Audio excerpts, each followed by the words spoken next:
Hey everybody, today is going to be a little bit different of a video. We're going to get straight into it because we're going to talk about, the last videos I talked about what we could be doing. And here's another one about what we avoid. And it's going to be a special section about some of the people that give you their information and how inaccurate they are. So welcome to Make Money Online in Africa, but this is probably the wrong name for it. It's more like Make Money in Africa.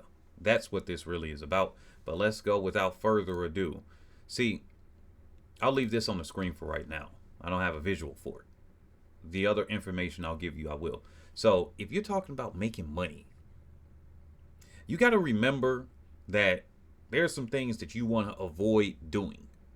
And right now, you can either be better or be different.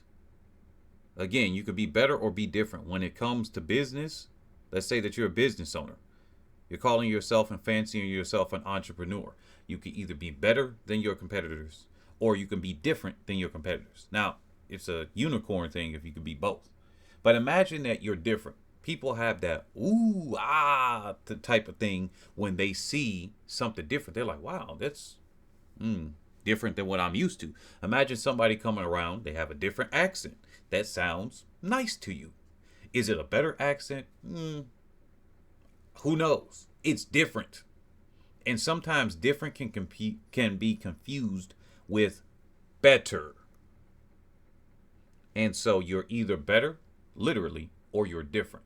Now, here's the problem with going into business, because Africa is essentially going to be a bunch of entrepreneurs until some of the governments get better. And by the way, you should be pushing your government all the time and standing up, not this, oh, well, they're tracking us and they're oppressing us and all that. Come on, fight back.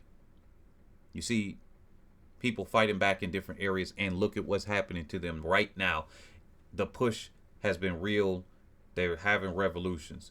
But aside from that, from a purely business standpoint right here, if you're going into, let's say, selling wigs, that's a thing that you can avoid doing. Why? So many women, particularly, are selling wigs. And so when you're going into wigs, people are looking for what? The increased competition does two things. One, it increases the value, you would think, of the thing that's being sold. So the business owner has to compete with others. Remember, most people are thinking about trying to be better in some other way or trying to give a cheaper deal. So let's stick to the better part.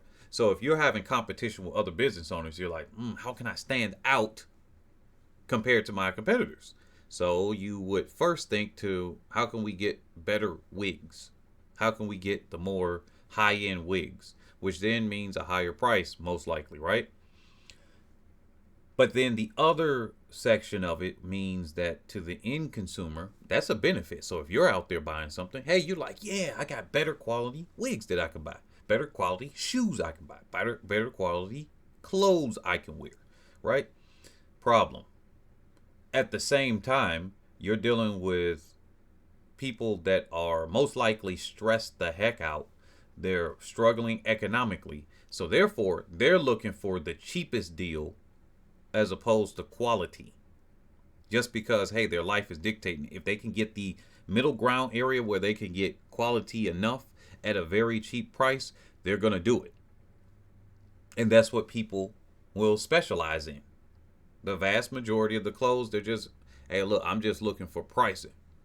And then a small portion of their clothes, then maybe it's a luxury type of thing, and they're looking at, okay, it doesn't matter what the price is to a certain extent. I saved up for this one, so I'm going to get it. Or I'm going to get my man to do it, type of thing, right? So you're looking at the wig market like that. The same thing if you're a shoemaker. The same thing if you're a clothing maker. You are creating clothing for people. You're selling wigs, and you probably do these strategies where a person can pay you partially up front, and then you expect them to pay you later on. And a lot of times that doesn't work. Don't do that. Unless you got a huge business, a bunch of people backing you, you do something like a layaway system. That is not a good thing to do. No, not at all. Now, I know some people have decided that I know that I talk to have decided to say, hey, they can pay partially, and you don't get this until you pay the full thing. That you can reserve a spot for this particular wig or clothes or something like that. Again, that's kind of risky, but I understand why people are doing it. But the problem is that you're going into a market that everybody else is doing. So everybody else, unless you are that different and you stand out or that much better, and really you're not controlling how the wigs are made. Now, are you? You're getting high quality wigs, but how's your brand going to stand out when other people are like, yeah, I'll just get this basic level wig right here? Or they think that they're getting a higher quality because they order online and then they get ripped off and scammed and it's a bogus wig. I've had people tell me that. Now, me personally, I don't care for wigs. If somebody's wearing a wig around me, it's not going to work. Nope. Take it off, natural hair. At the very least, you can braid it up or something like that. But wigs, heck to the no. But if you're talking about a business perspective, that's going to be a problem. Another thing you want to avoid doing, because these are the pitfalls that you're going to have. You're thinking you're going to go out and you're going to make your own money. It's probably better for you to work for somebody else. Look at Uganda President Museveni. He was like, yeah, we're cutting off the charity here. Guys, at any time that you can, even if it's going to cause some kind of strife for you, avoid the charity that comes in, because guess what? You're getting some free clothes and food from these other nations, but that is designed so that they destroy your local textile businesses, so that, like I said, people are selling wigs and clothes and footwear and all of that stuff. Those prices are also cheap because now you're competing against free. You're competing against free. So in order to make yourself stand out, here's something that you could do, that you can do. You develop a way that you become a subject matter expert, SME, on that particular field that you are in, so that you are the person that they go to. You can either create yourself as the brand, or you could create the brand as, hey, did you know that this comes and this is sourced from here? And you notice how on some clothes they are making it like, hey, this is sourced from the Nile River, and we get our cotton from here and such and such. They're giving a bio of that particular clothing. Now, you might think it does nothing, and you say, hey, nobody's reading this because I don't read this.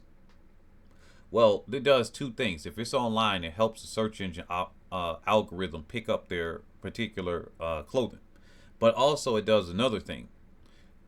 For the people that do read it, the people that do take pride in those things, that's kind of usually you can price up those things a little bit higher because it has a story behind it. And people love a narrative. Yeah, you might not think you're paying attention to the story, but you most likely are. And it may not even have anything of relevance in your real life, but you are. So you can give a story and a narrative behind it, but also at the same time, you want to match up the quality appearance of that, because you're not getting a story behind something that's cheap and discounted. You're not getting a story behind something that's just like, anybody can make this. You're getting a story behind something that has an apparent brand value that is high, or at least mid-tier. Those are things that you can do. Now, let me point out something here. These are things that you want to avoid doing. This video is a little bit different today, but let's do this. Now, here's the Brookings Institute. I like Brookings Institute. Okay, I really like them. They put out their information for free. You can donate to them and everything like that. And they're not charging you arm and a leg for research, because none of it is having to be paid for. Now, here is something that they have, an African growth initiative at Brookings. Now it says, for Africa to achieve transformative progress, solutions, and policies.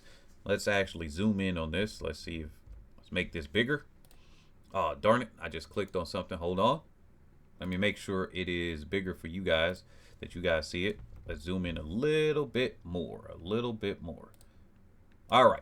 So it says, for Africa to achieve transformative progress, solutions, and policies must come from local sources, of course.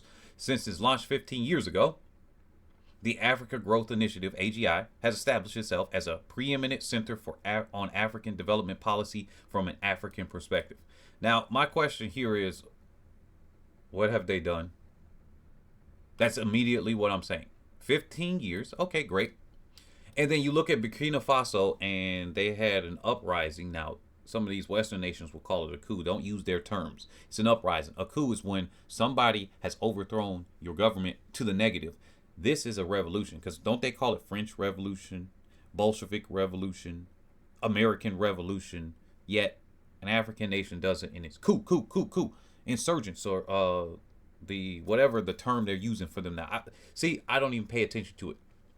It's always got to be something negative. Now, there was a coup in Gabon, because it wasn't really anything to do to the benefit of the African population that's there locally or Africa as a whole. So that was a coup.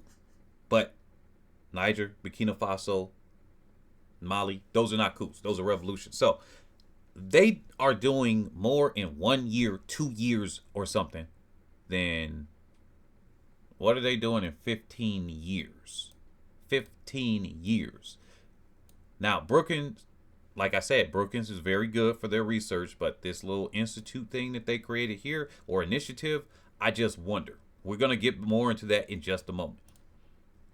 Housed within the Global Economy and Development Program, AGI scholars partner with a broad network of African think tanks to provide impactful, high-quality, and nonpartisan research and policy guidance on pressing issues impacting the African region. What are these issues? AGI focuses its research on 5 key areas. 1, development financing. Okay, fair enough. 2, trade and regional integration. All right. Technology and innovation. All right. Jobs and structural transformation, whatever, quote, transformation means. And 5, climate change. Underscoring these 5 main pillars are 3 cross-cutting themes that are interconnected and relevant to all our research: governance, gender, and youth. Okay. Climate change. Are you developing devices that are going to push back? Because it's kind of, the cat's out of the bag. It's too late. Africa's going to get even hotter and hotter. So are you developing devices to help cool off the continent, to reflect some of the sunlight back? Or are you just saying we need to not use coal and stuff? Because China just said, hey, look, we're going to use all the coal we can while developing this stuff at the same time. And then when we're ready, around 2060, we're going to just green our entire country all at once. Snap. We're not going to do all of this. Oh, we're going to hold ourselves back, because that's what that really means. That's code word. Now, let's go here. This was a person I had looked up, but let's go back to this article here. Now, here's an article back in 2022, because it was part of something that said, what was it? Africa Foresight 2022. Now, otherwise, I've shown videos. If you look at my first and second, those came from Brookings Research. Those were actually spot on. I liked them. This one, we're going to see something in a second. Commentary by Ifeyinwa Ojokwu. Okay. Right? Now, it says Africa's youth are already leading the way to economic success. Okay. Ifeyinwa. Let's see. I know I'm slaughtering her name. I apologize. With Africa's ever increasing youth population projected to double by 2050, the need for innovative and sustainable ways to support youth employment only continues to grow in importance. All right. While the challenge is daunting, it also has inspired so many of Africa's creative and diligent young people to take charge in their own futures, coming up with innovative solutions to keep themselves employed and actively engaged. What are them? What are they? Consequently, training young people in entrepreneurship, how to create, run, and manage businesses so that their creativity and efforts will bear fruit is central. She forgot a comma, I think. Not only for improving individual lives, but for bolstering the entire region's economic gains. All right. Still, we have an entire paragraph of a few sentences, and it kind of just said nothing. Let's see if it says anything here.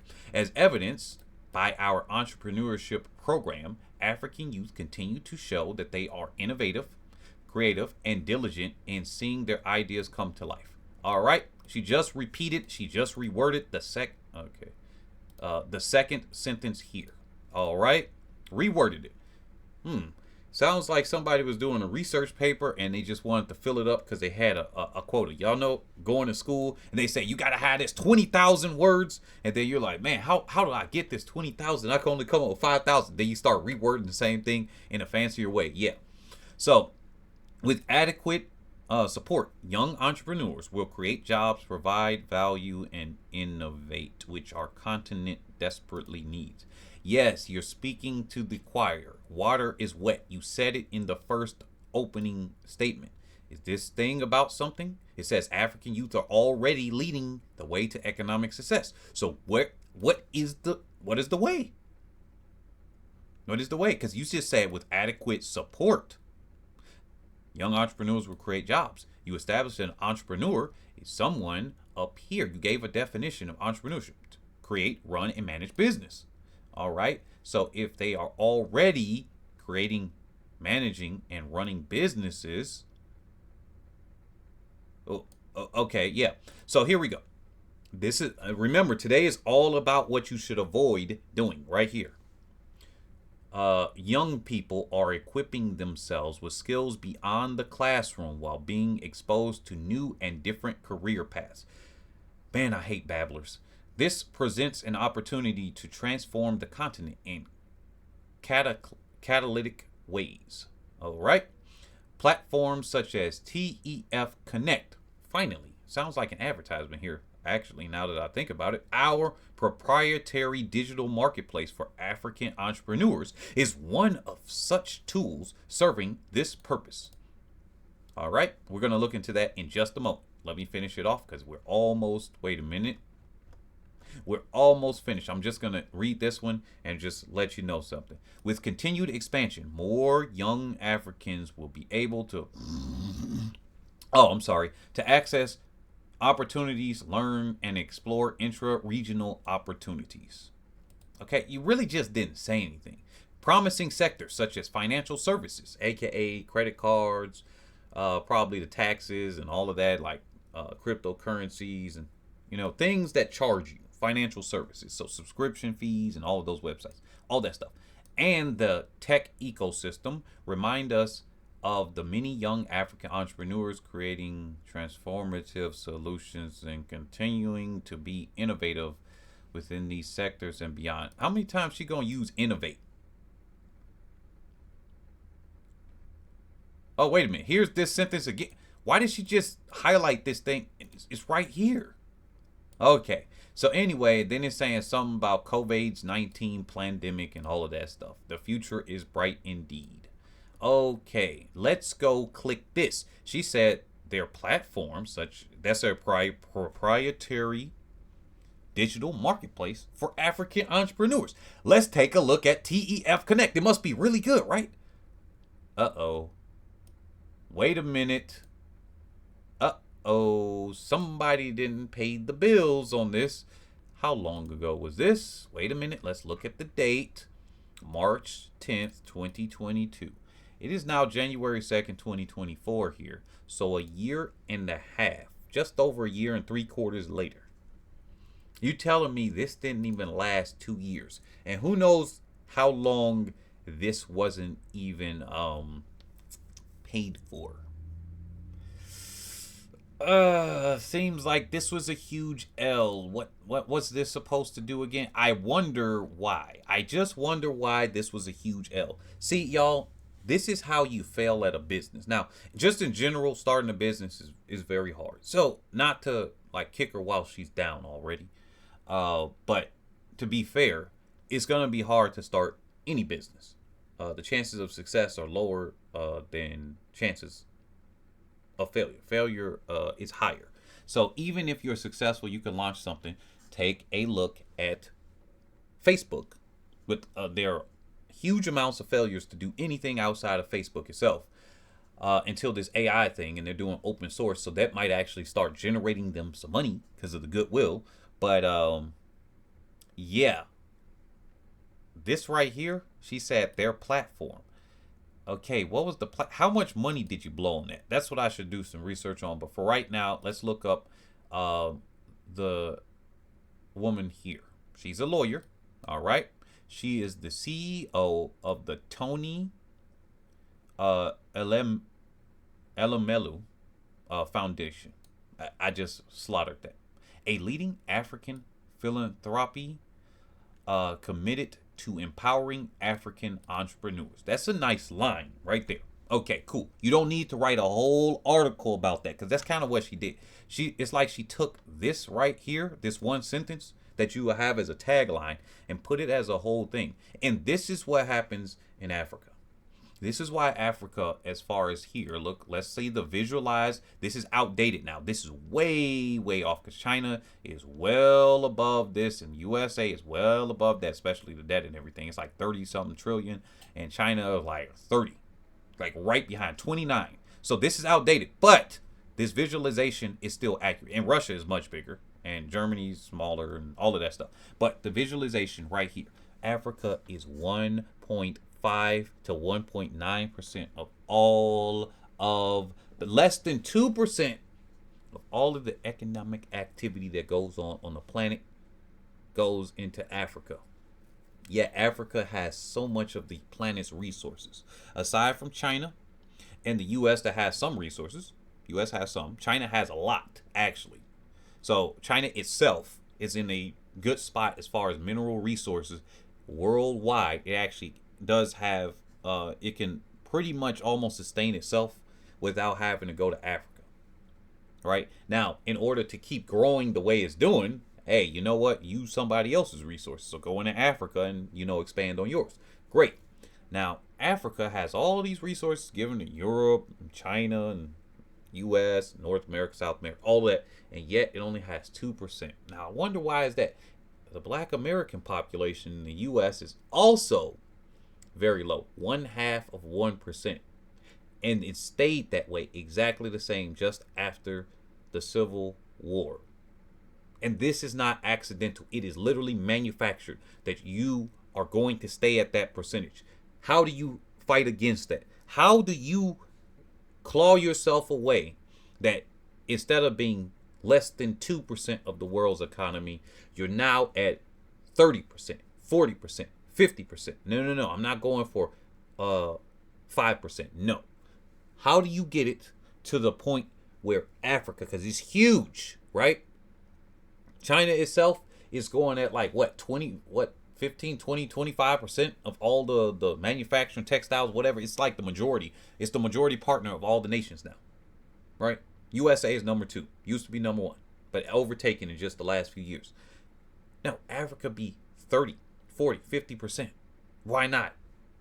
With all the resources, with all the brain and intellectual talent, with the population increase, not on decline like everywhere else. Only the black nations and black people are on an incline, with the exception of one country in South America. Every other country on the planet is going through a decline. So, how do we take that? How do we avoid the pitfalls that's happening? That's what this video is about. And let's move on. Now, the International Monetary Fund is no friend to Africa. The IMF is no friend because they'll tell you, hey, here's some money, do some gay, quote, rights, LGBTQ and all that stuff. Let's just say it right, gay. Okay, let's say that right there.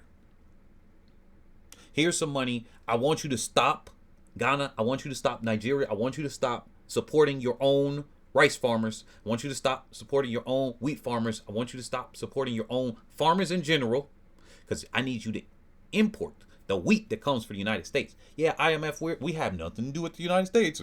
We're headquartered in New York City, but nothing to do with them here. Nothing at all. See, this is how these people can control you through these organizations. And then you can't point a finger at who or what it is, because they got so many of these. International Monetary Fund, the World Bank, this and that, this and that, this and that think tank, this and that. You can do the same thing. That's how power is created. Now, let's look at the real GDP growth. Now, look at this. This is an opportunity. You avoid certain things so that you can take advantage of this. It says 6% or more. There are several countries, including Ethiopia, with 6% or more growth rate opportunities right now. And really, to be honest, it even says Niger. Look at Niger. And they give them propaganda. You notice they got real quiet after saying, well, here's the coup, here's the coup, here's the coup. And yet it says 11% here. And I don't even think, this is the map of 2024. I don't think it's going to stop at 11%. And now people were telling me it's impossible for the economy to double in about 3 to 4 years, when this one Nigerian scholar was saying it on a news broadcast. No, this is very possible. Now, some people may have probably stopped listening to this video now because their attention spans are a little bit lower, or they're running out of data, or they're just like, hey, how does this make me money right now? Because they need the quick fix. Okay, if you're here this far in the video, I'll let you know. I don't do a quick way to money, nor do I do a slow way to money, nor do I do a snail pace slow to money, or an extremely snap your finger and here's the money. What I do is that if you listen to my information here and listen to the advice that I give, you will notice that you're going to have an immediate effect. Here's one thing. The immediate effect is that it's going to start turning around for you. But that doesn't mean you just snap a finger, you're rich. All right? Also, if you're listening to this channel, we're not just getting you to say, hey, you're going to make some money, it's okay. We're here so that you are built up to be the affluent in your nations. And we're going to use an international standard, because you can be affluent within, let's say, Nigeria. Right? You could be affluent within, let's say, South Africa, which actually has kind of similar prices to many other Western nations and everything. But you could be affluent in these areas, but then you try to go internationally and you over here kind of like, yo, I'm struggling. So you notice Dangote is a billionaire. Okay, that's internationally affluent. All right, that's what we're striving for. So eventually I'm going to give you guys some numbers, but for now, I'm going to stay away from that number because I'm developing what that number is. There's so many variations within so many countries in Africa that it's hard to pinpoint locally affluent. That's why I'm using an international standard here. And I think I could just use the average of the USA and say, hey, you are affluent, aka the top 20+%, top 10% right there, the top 5%. So we're going to start at 20. Then we're going to go to that top 10%. Right around 175,000 US dollars worth of value at the current moment to 250,000 US dollars worth of value.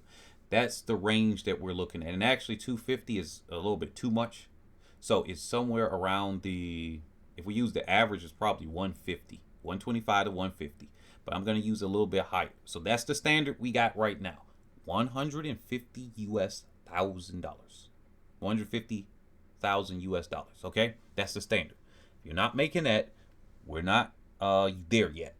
And when you get there, double that. And when you get to double that, we're gonna double that again. Once you are doubled the double, now you're a little bit safe.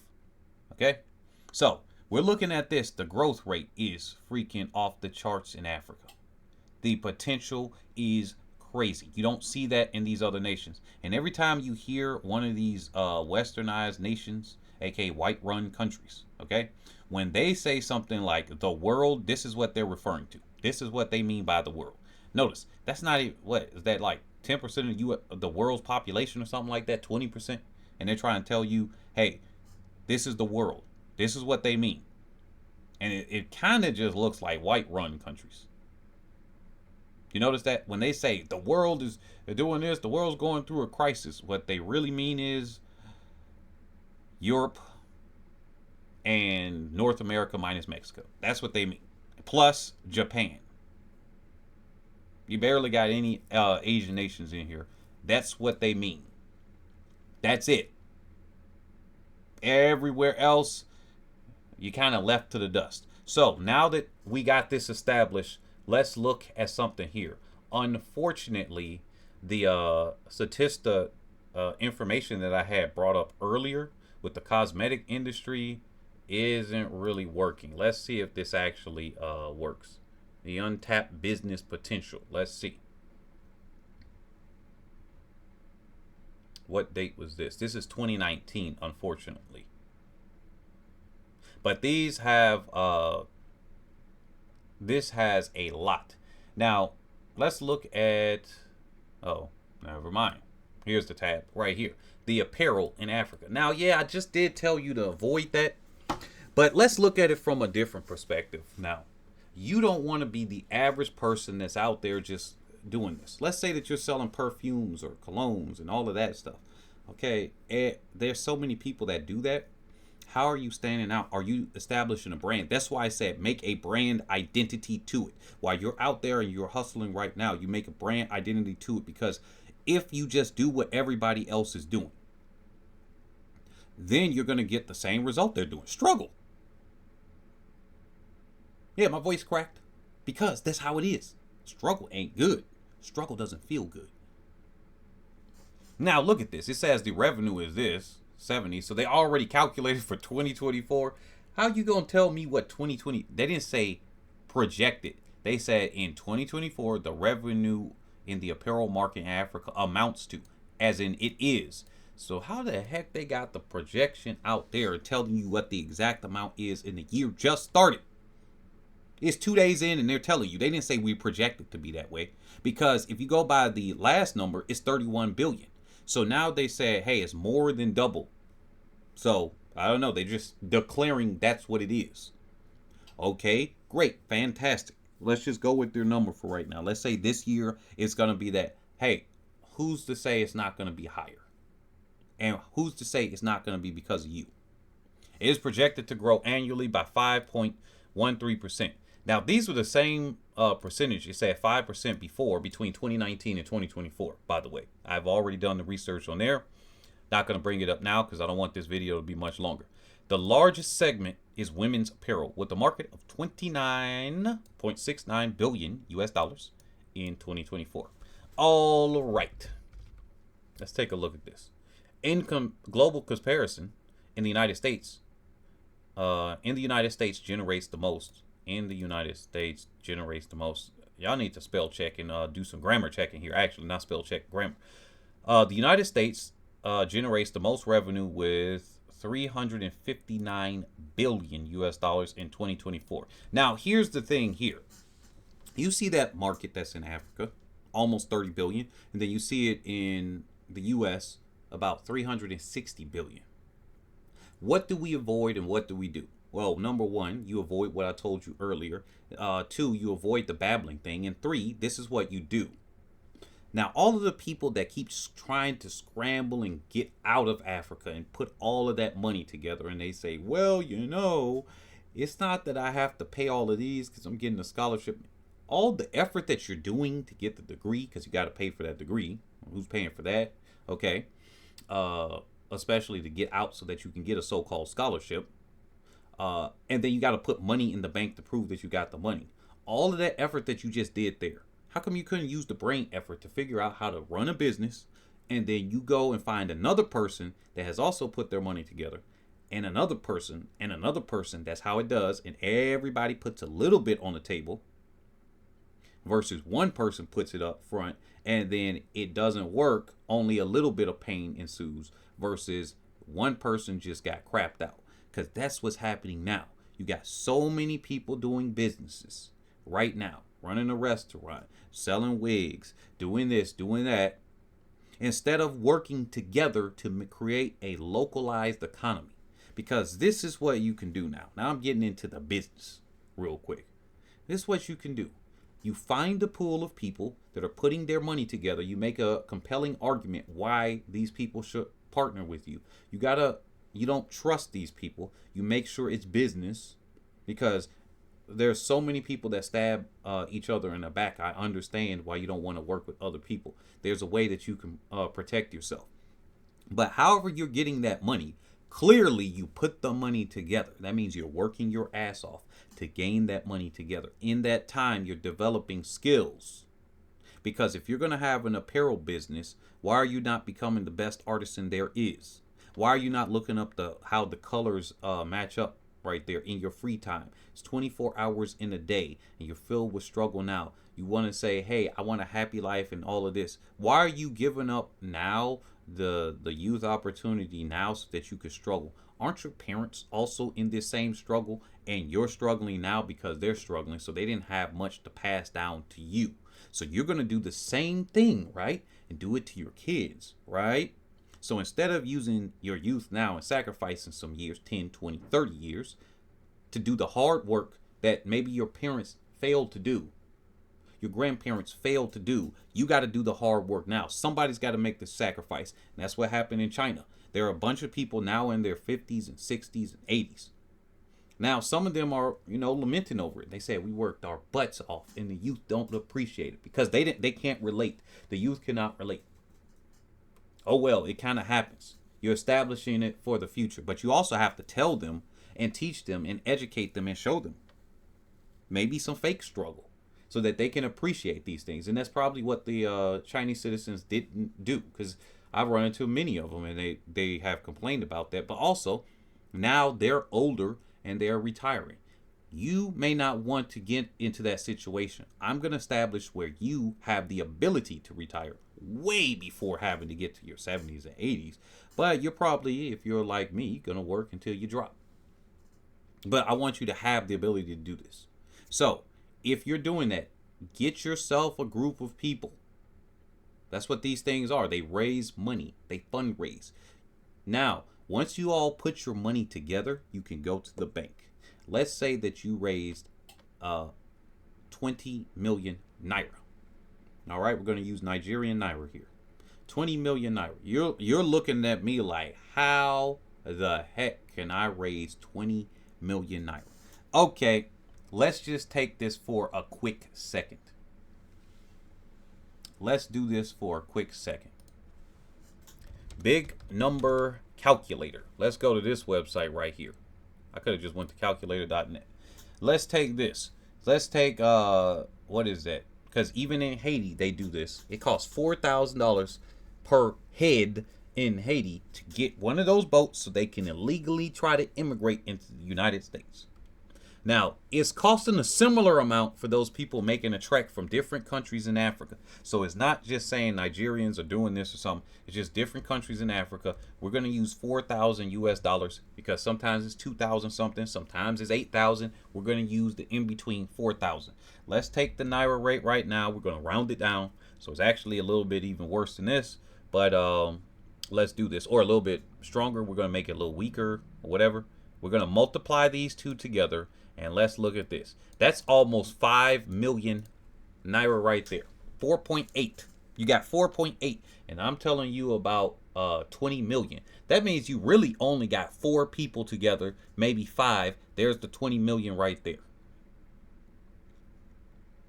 I run into the people that have this type of money all the time. I run into these people all the time. There are people with that money all the time.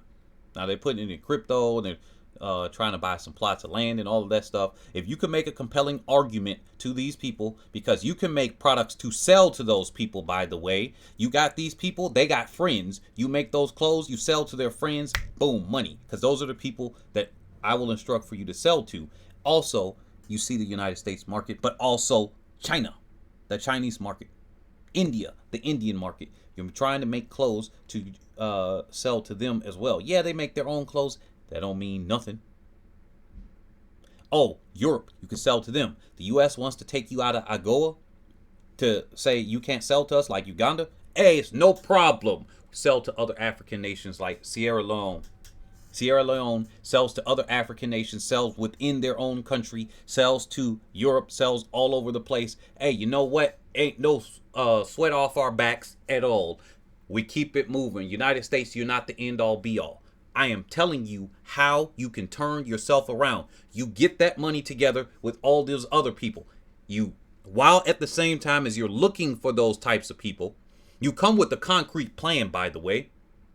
See, let's take this off the screen for just a moment.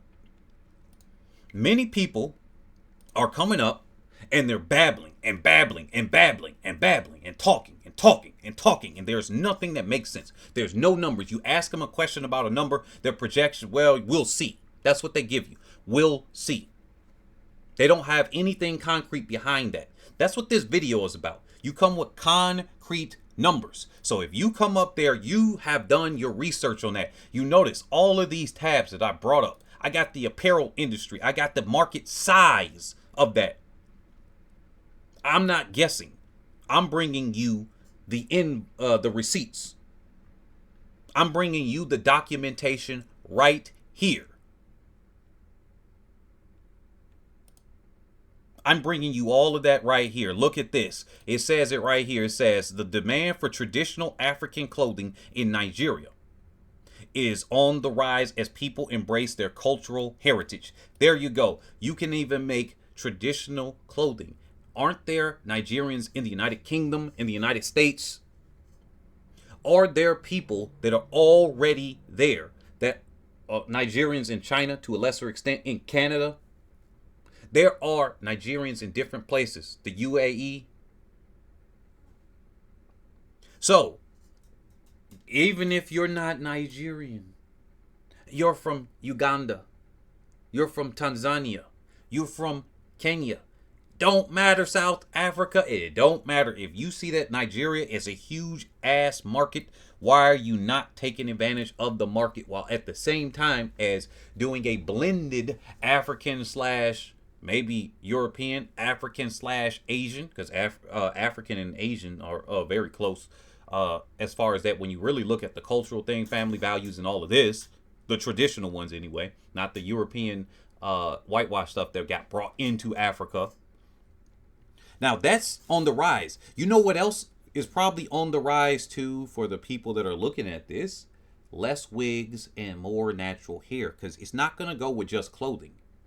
It doesn't stop at clothing, right? If this is what is happening in Nigeria from the clothing perspective, and who made this? Who did this research? I'm pretty sure these are mostly Europeans that did this research. They got, and as I said on another video, they are watching black people worldwide like a microscope. What we do, they copy us. I call them the clones. You know, like the Star Wars, the clones. They're all like those white soldiers and whatnot, the white uniforms and stuff. Hey, that's kind of what happens. The clones. Nothing. You know what? Nothing wrong with the clone if you could take advantage of sell to that clone. Not that they looked at what you did and copied what you did so that they can make money off of it. That's the problem. So if they're gonna clone, let them clone.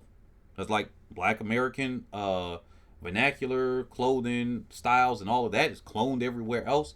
Black Americans haven't really profited directly off of that too much.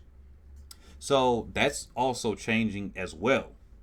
But look at the Chinese. They're now starting to braid their hair and wear afros and everything like that.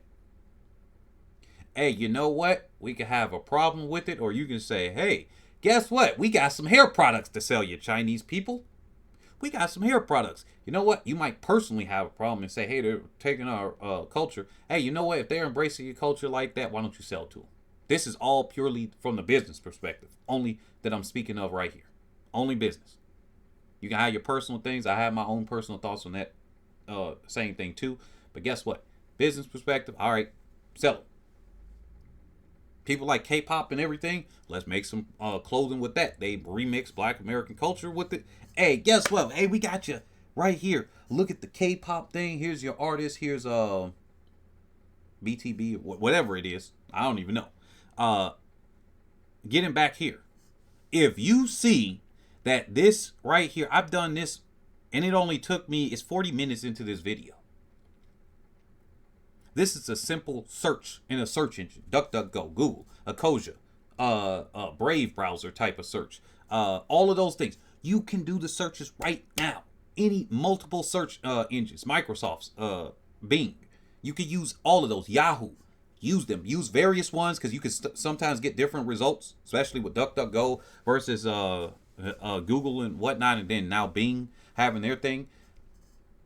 This didn't take nothing but a few seconds for me to search to get to this page. Now, because I am doing my research for this video, I had to take now more time behind it. But to bring up something as simple as this took seconds. Asking the right question, of course. knowing what I'm looking for. Now, in the beginning, it's going to take you 30 minutes, an hour, 2 hours, 3 hours. Then you get good at doing the research. When you do that research and you got the numbers, you come up to the people. Now you got the exact number. Hey, I'm looking for 5 million or whatever. Now, you might not want to take people that only got 1 million to give. Look, I'm looking for 5 million a pop. That's what we're doing. Because then after that, I don't know if I said it earlier, you got the 20 million, go to the bank. All right, you've established the corporation. You've established that. You paid the fees to have that corporation already. You all have the board members and all of that stuff right here. Guess what? You go to the bank. Since you pulled your money together, maybe it's not 20 million, but I think it's safer to have that. You go to the bank and you say, hey, I got 20% down, because that's typically what it is. Now in Africa, it might be a little bit different. So I'm going to do some more research on that. But typically, what you see in most international banks, and as far as I know, Africa, especially in Nigeria or something, because it's more geared toward Western and everything, you go there and you say, look, I'm looking for 100 million. And they typically need 20%. Now, because of how they do Africa and with the high interest rates, they might say, hey, we can only do 50. Hey, look, guess what? That's more than what you got now. You coming in through the door. I need this loan for X, Y, and Z. Concrete information. Don't babble to the bank. Don't babble to the people that you got. You got the numbers. You went in there. Now you came out with 50 to 100 million. You came in with 20. Now, if something goes bad, right, it's their money. You could take time to pay that off, or it could be washed away however that goes, versus, and it's a business bank account. And at the end of the day, the business washed up. Hey, no harm off your back. You actually didn't even lose your money. This is how things work. That's how people get ahead. Then once you do it, now you can establish maybe your own bank that you could do it for other people. But guess what? It all starts here. Notice, I didn't tell you, hey guys, this is how you make money online in Africa. You do this thing, and then I just go on some babbling information and say, hey, here's how you grow and all of that. I did that in another video, not babbling, but I did that in another video. Here's the background, the nitty gritty. You do your damn research. You be the smartest person up in that room. So when you go up to those people and they got a question, hey, what's the size of the apparel market in Nigeria? Because I ask people this all the time. You're in Nigeria and you don't know? How the heck do I know? And I'm not in Nigeria. How do I know? And I'm not in Kenya. Are you telling me I'm smarter than you and you're the one that's running the business? I don't even do apparel. I don't do a restaurant. I don't do those things. Yet you let me outsmart you. So why should I invest in your business now? Because you're asking me for money or saying, hey, I intend to do this. Okay, great. I asked you one question. What's the size of the market? And I knocked you out. That's how you can stump people, by asking them a simple, basic level question that a 5-year-old can do right now. Are you prepared right now? These are the pitfalls that you got. This all has to do with the subject matter today, because the pitfall you're probably having as an entrepreneur, or anybody that, even if you're not an entrepreneur, because you're looking for a job, you didn't actually do real research. You did the, oh, I'm so tired of what I had to do in school, and you gave up. You never really learned how to study. You didn't know how to study very well. Let's take this off the screen. You didn't know how to study very well, so therefore you just said, hey, I crammed at the last minute to do these big freaking exams. I got tired of doing that. So one, I fell off and got a little bit lazier in my own life. And then two, because I crammed and that was a horrible way to study, I just did the same thing for my regular life. I just did cramming. Because that really worked. Yes, it did. It was very stressful at the last minute. But hey, I only had to deal with it for 2-3 weeks or a month. Guess what? This is your life now. You want to get ahead, you got to learn how to study. And the person that outdoes you is going to be the thinking man, not the guessing man. And when I say man, I mean man or woman in this case. You want to get something together? This is what you're going to do. The apparel market. I just told you. Let's summarize that again. You do your goddamn research on that market. You figure out what the numbers are before you step in. But if you're already in it, okay, great. No harm done, no harm, no foul. You do your research tonight. You got 24 freaking hours in a day. You're sleeping. You're probably going to have to lose some sleep. Get over it, man. Especially for the men, you're going to have to get over it. 2-3 hours of sleep. There you go. Or you can believe Jeff Bezos and that he gets a full night of sleep. I'm sure he didn't do it in the beginning. He may be able to do it now because now the multiplier and the compound effect. But sometimes these narratives, okay, great. That's good for him. Is it going to work for you? Is it going to work for you? Do you got a system that's pushing for you because of your skin color? No, you don't. It's less than 2%, and it stayed about exactly the same. It's impossible for these numbers to stay the same. Like the Black American number is exactly the same as it was after the Civil War. It's no fluctuation. It doesn't go up. It doesn't go down. That means it is manufactured. Africa's percentage doesn't go up and doesn't go down. It's manufactured. Look, year after year. Don't take my word for it. The tiny little fluctuations here are when you get a revolutionary leader and he's pushing back. But aside from that, if you look at the ones where they just kind of stayed under European control with their puppet leaders, they're same percentage. Doesn't go up, doesn't go down. That is a system designed for you to stay in your place.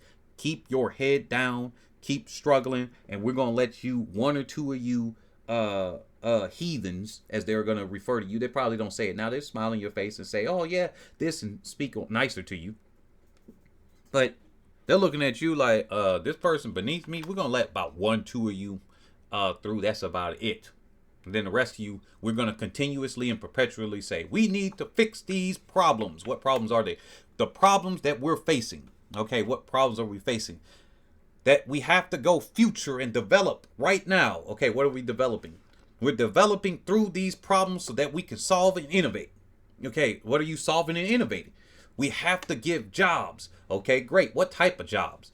That we have to develop the tech and financial services instruments. Okay, what does that exactly mean? What are financial service instruments, and what do you mean by tech? That could be anything.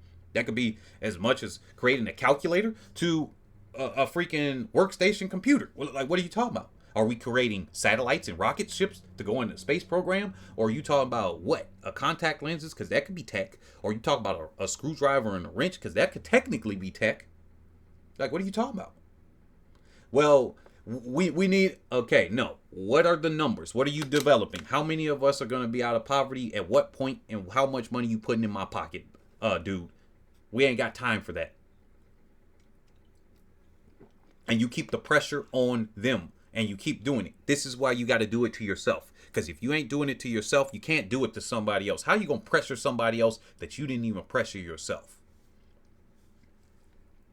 So, I think I'm going to end it here. We're going to do a part 2 to this in the future. I'm going to do a part 2. I can make this thing go 3-4 hours. But technically, this channel doesn't have that many people here. So it's going to fall on deaf ears. We don't have but 8 subscribers. And I appreciate those 8 subscribers right now. So in the future, I don't want to just be talking into the air and nobody's going to receive this message. So what I want you to do is like, comment below, and share this with other people. I want you to share this with other people. But you know what? I don't care about getting 1 million people. I don't care about getting 1 billion people. Because all I need is a good 100,000 of these strong-minded individuals, and you will change the entire scope of the world. But it's going to start with about 1,000 of you. I'm just going to let you know. We're going to see results with 1,000.